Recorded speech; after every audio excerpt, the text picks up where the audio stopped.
Hi and welcome back to the channel. It's just finished. Arsenal 0, West Ham 1 at the Emirates Stadium. I'm really going to try and make this more of a match report and not really a rant, because we literally have handed Liverpool, you know, another reason to go win the league this season. It's incredible because it just seems like the club, Arsenal Football Club, just sabotaged themselves this season. 3 times did they sabotage themselves this season. And I'll let you know, regardless of referees and all other factors, but where the club should be held responsible is first in the summer transfer window. We all knew that summer transfer window wasn't complete if we did not go for a striker or a forward player. And the only, let me say striker, because the forward player we ended up going for was Raheem Sterling, which seemed okay at that point. But I mean, it's obvious now that, we were sold bad goods. So the summer transfer window is one. The next one is the January transfer window. Criminal that we didn't actually do anything in the January transfer window, given the fact that we'd seen the way the season had, because by then the season had begun, and we see ourselves second, not too far off from catching up with Liverpool. All we need is a proper forward player, someone that can finish our chances, which is what another reason why we lost today as well. But then today you can't really blame anyone, on the pitch, because, if they couldn't convert, there were no strikers on the pitch today. We had a 6 playing as a striker, playing as a number 9 today. So the January transfer window is the second criminal thing the club did this season. Self-sabotage. Then the third one was today, which is what we're gonna get into right now. Starting lineup showed up. Calafiori was the difference, and Merino as well. But Sterling was on the bench, but Merino, because he scored 2 goals at the last game against Leicester, everyone was calling for a Merino start. I was indifferent. I thought, even if he came on as a sub, it's not a bad idea either. So starting lineup, Raya was in goal. Same right back in Timber. You had Saliba, Gabriel, and then Calafiori. Calafiori came in for Miles Lewis-Kelly today. In the middle, we've got Thomas Partey and Rice, and then Odegaard in there as well. Then the front three today that was different was we had Ethan Nwaneri on the right, Mikel Merino, our number 6, playing as a number 9, because we don't have any other options there other than Sterling, who was on the bench, and then Trossard on the left. So, you see that and you're thinking like, okay, why Calafiori? That's the only thing I thought. Like, why Calafiori? Why not Miles Lewis-Kelly? Why not continue with the, the format that, works? And this is West Ham, who have been poor this season. So there was no reason. But, I guess his rotation, issues, who knows? It's up to Mikel Arteta to let us know why he chose Calafiori today instead of Miles Lewis-Kelly. And then the game kicks off. The game, we have Arsenal, pressing for a goal.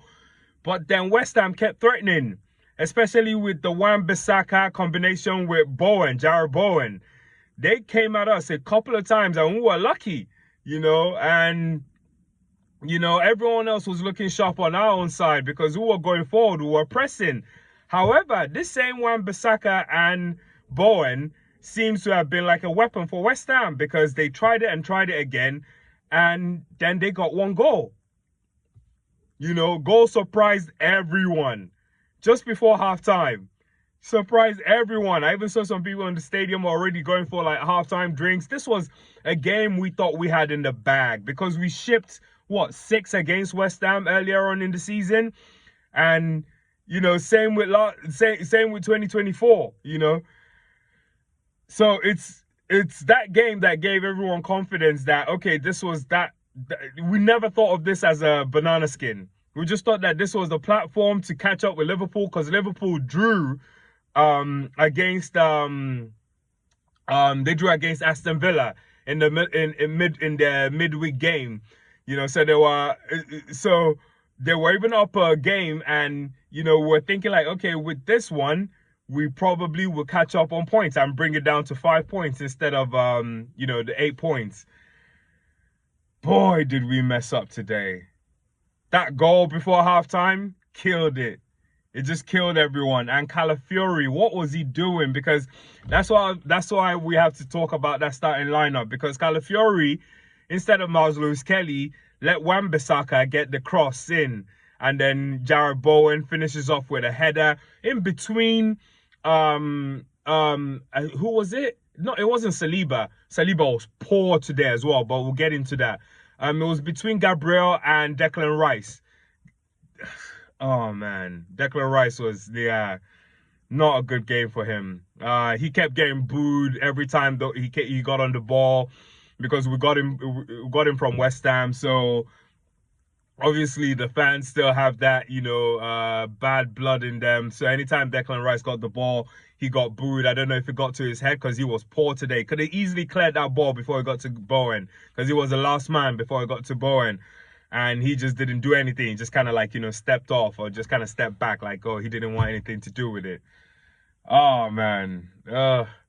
Yeah, so that was it. First half, 1-0. And then second half, you thought they were going to come back with a fight. At least you thought, like, everything was, going to get back to normal. And Arsenal, get all 3 points. But that's not how today turned out. That's definitely not how today turned out. Because come second half, even though the ref was kind of like favoring West Ham, there's some of the soft calls were just annoying today. That's the only thing that frustrated me with the ref. It gave so many soft calls to West Ham, even though we're the home team. And yeah, that's the only thing that didn't sit well for me. But our players didn't help matters either, because Calafiori was still suspect, and Declan Rice. So many guys on that pitch. Saliba, my God, this was Saliba's worst game. I thought, we'd seen Saliba play a terrible game like a few weeks back, but today was appalling. Today was equally as bad. He was terrible today.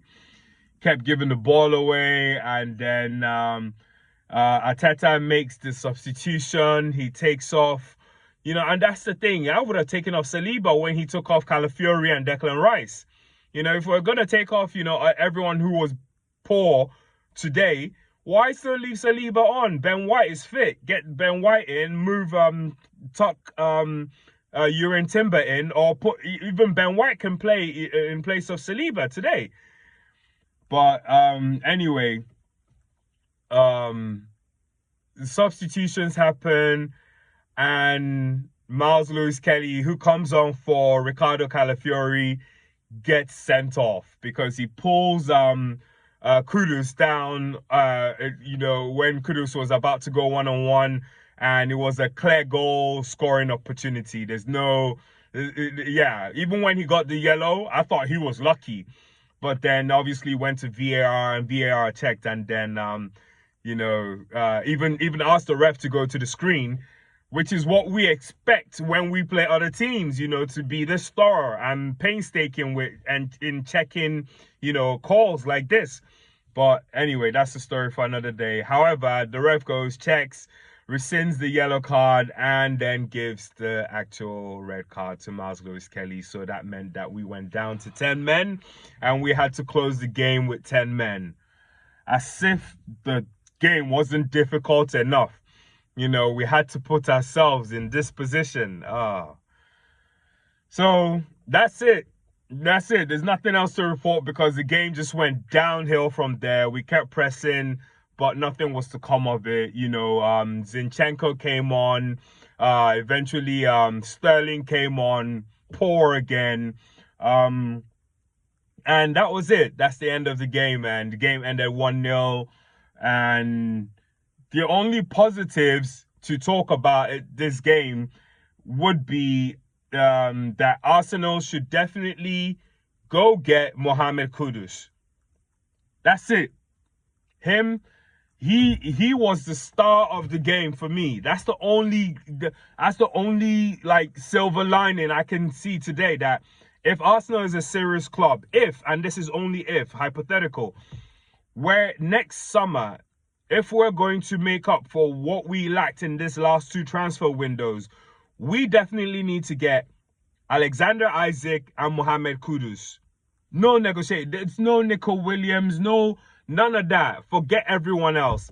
If you're not getting these two guys, then you're not serious. Because you should pay any money for Mohamed Kudus. He schooled our defenders today. All of them. All of them. And Gabriel, who I thought would give him a tougher time, he still put it on Gabriel. So for me, I don't see any reason why in fact, it's because we were in the market for him before he went to West Ham. And he went to West Ham for like 30 odd million, I think under 40 million. Now, to prize him out of West Ham, we're going to have to pay like 60, 70 million. And you know what? Pay it. We need to pay it. Because the guy, for me, was the silver lining today. Him, Alexander Isaac, get that, then we're a serious club. Other than that, it's just going to be this all over again. That's it. And then the moment of the match was, for me, David Raya, outpacing James Ward-Prowse to get the ball just before the game ends. You know, Raya is already out of his goal. He's trying to, you know, add more to the bodies that, you know, could potentially get a goal because we got a corner kick. But then the ball kind of like, you know, gets loose, and then, you know, West Ham are breaking for it. James Ward-Prowse seems to be through. But David Raya showed legs today. He caught up with Ward-Prowse. In fact, went past him, won the ball, and still passed the ball back, you know, for us to still try and go in for another attack. So, for me, that was the moment of the game. Worst player of the match today, Raheem Sterling has suffered enough, but he was close to getting it. But worst player today goes to William Saliba.